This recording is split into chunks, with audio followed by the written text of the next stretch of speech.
Hello बच्चों, let's read out the question. A compound molecular mass 246 has the following data.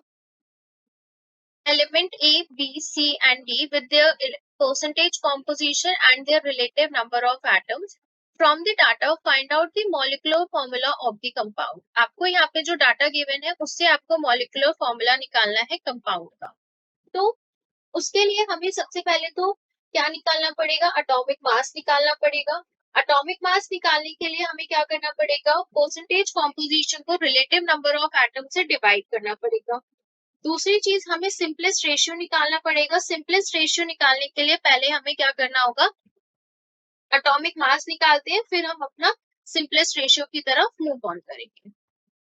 So in this जो हम की concept use करेंगे वो सबसे पहला की कॉन्सेप्ट है एटॉमिक मास निकालने का. एटॉमिक मास जो कि कैसे निकलेगा, percentage of composition divided by relative number of atoms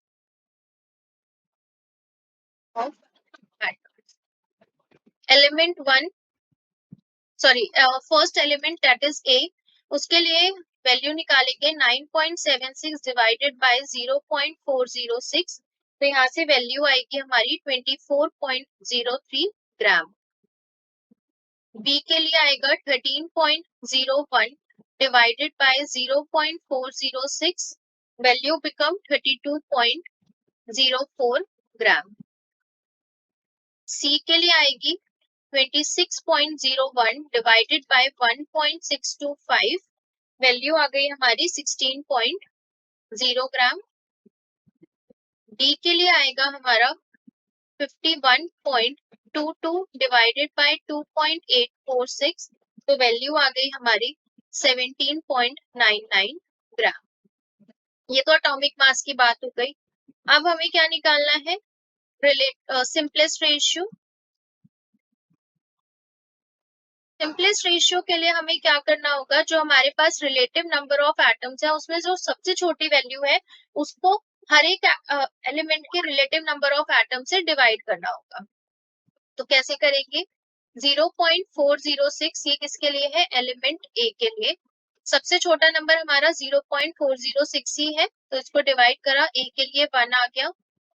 B के लिए भी सेम आएगी वैल्यू, 0.46 डिवाइडेड बाय 0.46, अगेन 1.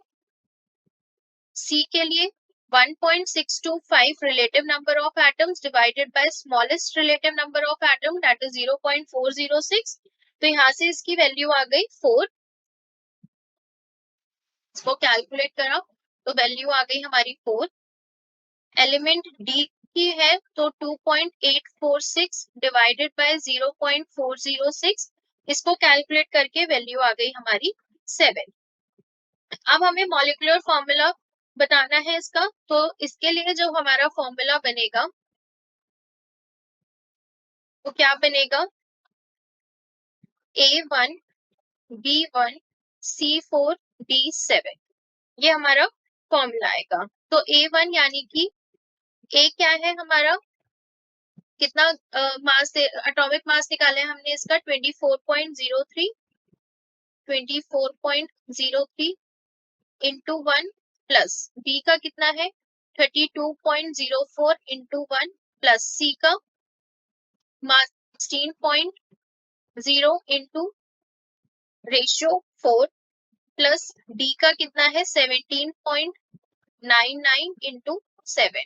तो जब हम इस पूरे को कैलकुलेट करेंगे हमारे पास आएगा इसका कैलकुलेशन 246, जो कि हमारे इस मॉलिक्यूलर मास से मेजर कर रहा है. तो हमने जो कैलकुलेशन करी है वो क्या है, बिल्कुल करेक्ट है और हमारा ये फॉर्मूला भी करेक्ट है. So this is the answer for this question. Hopefully you will understood it well. Best of luck.